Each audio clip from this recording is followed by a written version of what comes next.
played in Calgary, which as a head coach I didn't get a chance to experience. So that's really the purpose of building the lineups the way we did. We're bringing 5 or 6 players over from the other group. Over a quarter of our team will be young players that get a chance to prove themselves, and we'll continue to do that throughout camp. The drive set of going back with Lander and Yakupov tonight? Yeah, we'll start that way. We may move them around positionally. I think I mentioned yesterday that Leon may play a little bit of center. But as the night goes on, you could see him on the right side, Yak on the left. Continue to try and create some chemistry with those three. But we'll see as we go. Reinhardt and Nurse both played in Calgary, so you didn't get a chance to see them at Nurses with this second group, so maybe we can guess that there's a chance we might see them tonight. Yeah. Just a thought on maybe what you're looking to see out of those two guys after you saw with Nurse, obviously. Yeah, the great thing about both of those players is they're young, and they're they're both willing to do what it takes to play, but yet they provide different ingredients. They're not the same player. I think Darnell has an edge to him, a physicality to him that Griffin might not quite have, and then vice versa. Maybe the puck skills are in Griffin's favor. I don't know that for sure, but that's what we want to find out. And we have to build a team based on ingredients, not just on individuals. So as we go forward, we'll get to know the veteran defensemen. We'll get to know the younger guys, and we'll try and create a pool of 7 to 8 defensemen that we think can contribute on any given night. A fast, skilled night, hard, grinding, physical night. Who are we going to use, and how are we going to build our team? You're coaching the West. Griffin was back east. Do you know anything about Griffin? We should know Griffin Reinhardt well. Now, not me personally, but our organization. He spent a lot of time here in Edmonton, but the year from being 19 to 21, those 2 years or year and a half, a lot can happen, a lot can change physically and mentally. Confidence level can change. So we, the coaches, are discovering what Griffin is, and the people that have watched him play in the organization are just reaffirming and reevaluating where he is. But I think he's carried himself very well. Didn't get to see him play last year in New York at all. I believe when we pulled into the island, if I remember correctly, I think he was actually reassigned that day. Saw him skate in the morning and then reassigned that night, so we never got to see him play. He's ahead of Darnell because he's played it full year in the minors. No, I don't know if he's ahead of Darnell. I don't know that. When it comes to, you have a bunch of relatively young centers. When you have a group like that, how important is a guy like Mark Test to veteran guy coming here? How important is he to the line? I think he's really important. He is a veteran guy that can settle some things down. And one of the attractive things that I have found about Mark right now that I really didn't think a lot about when we acquired him is that he's spent his years in Columbus. Todd Richards was on our staff in San Jose for 1 year anyhow. And a lot of the language that Todd uses is very similar to ours. So I think Mark picks things up very quick. Language-wise anyhow, the game has changed and we all have our own ideas. But Mark does pick up some of those language things quickly. That type of third-line center, fourth-line center, penalty killer, responsible all over the rink type player has to be a smart, isn't quite as carefree as some of the skill guys. He's smart, he's detailed, and he can sell that to the other centermen as well. Is he a guy that you wouldn't hesitate to put up against some of the bigger names in the conference? They have a bigger player. Yeah, and again, I don't want to box myself in or Mark in or a line. I think we need to grow a little bit more as a team before we start determining who's going to get what type of assignment. But in the past, he's played against some very good players. The line that the Korpikoski, Letestu, Hendricks line was very responsible and very good in Calgary the other night, so should feel good about putting him on the ice. Tonight will be the first of 3 straight where you're going to play 3-on-3 regardless of the outcome. 6 of the first 7 have been goals right away. How do you practice for that? What's the challenge, I guess, from a coach? What's your approach? Well, yesterday I talked about it, but today I'll explain it a little bit more. We have spent time as a staff. We've been together since September 1st with Jerry Fleming and his staff from the American League who have played in this environment before, have had a ton of success. They were one of the top teams 3-on-3 in the American League last year. We have watched their games and their situations both positively when they score and win and negatively when they give something up.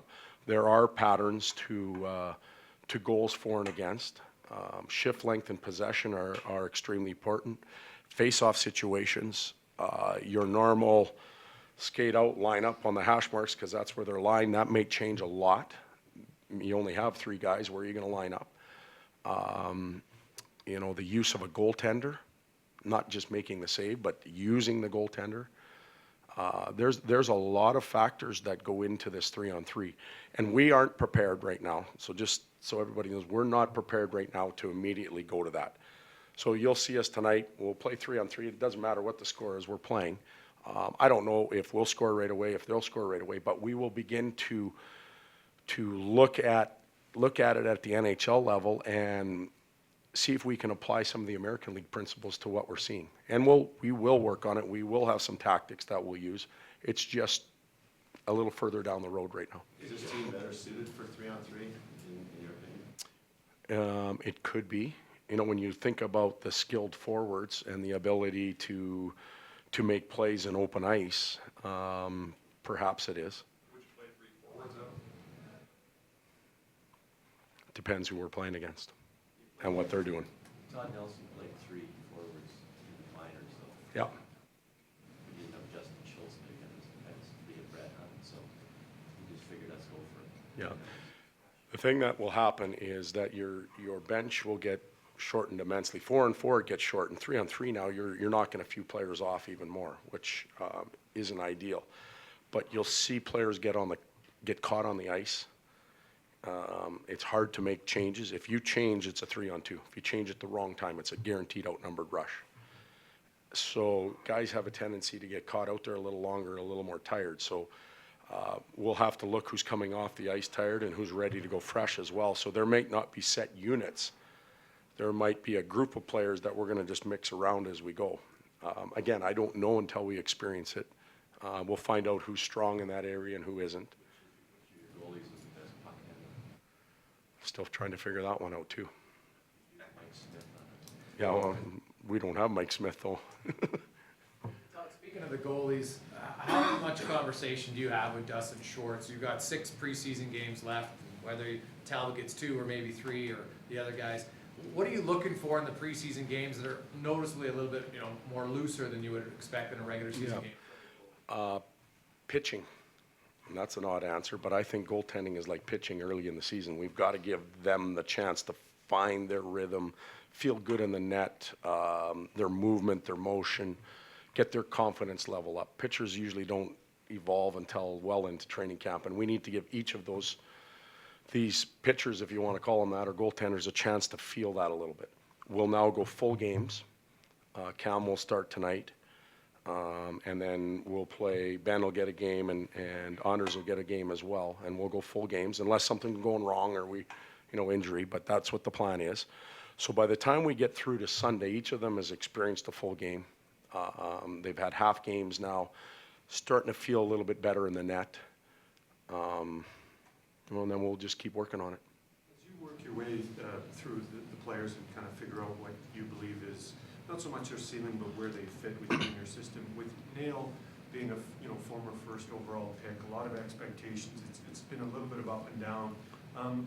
Do you have an idea in your mind of what you foresee for him in the next year or two?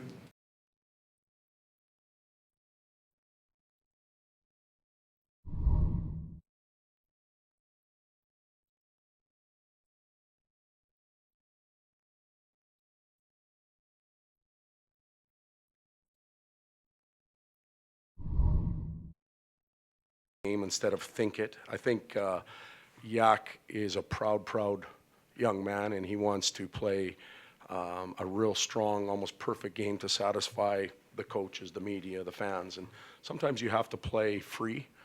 And I want to get Yak to that point where he's just naturally playing the game and flowing into position. So we'll help him with positioning. We'll help him with his line mates. And once we could get him to play free and be responsible on both sides, I think we'll be fine. Your NHL defensemen that are not playing. that aren't playing tonight. I don't think we have Sakara, Fain, Ference. Pardon me? I'm sorry? Yeah, Nikitin. Came prepared. I should pull it out, hey? You guys, you want to know who's playing D? That would be easier than me telling you who isn't. Klefbom and Schultz, Nurse and Osterley, Reinhardt and Greiba. And what's the forward line? Forwards are coming. I can't do all your work. Like, you guys won't even watch warm-up then. You will, you promise, Matty, you'll watch warm-up? They also won't tweet this until 7 o'clock. It won't matter. You know what? It doesn't matter. Pouliot, Hopkins, and Eberle, that line will stay together. Draisaitl, Lander, and Yak. Hendricks, Letestu, Korpikoski, and then Schlepashev. It's hard. Yakimov and Christopher will get his first chance to play. So that's how we're gonna go into the game. You had Doug Murray in San Jose, a big, heavy team at that time. And, I look at Alege and Osterley, two smaller guys. You want to get a bigger, heavier, stouter team to play against. So how do you balance that with the change in the game where we're seeing, a place for smaller pucks? Yeah, well, we had, you look at some of the dynamic defensemen around the league right now, they don't have to be Dougie Murray's size and strength. They sometimes have to have Dan Boyle's feet and brains and anticipation skills, maybe not brains, but anticipation skills. And that goes back to the ingredients part of it. We can't just have 8 apples. We've got to have a few oranges mixed in there a little bit too for us to have success. And I think a guy like Lelegia and Hunt and these type of players that are a little bit smaller, there's room for them in a game. Duncan Keith is not a huge man, but he plays all over the rink efficiently, and he makes things happen. Thanks, Todd. Okay.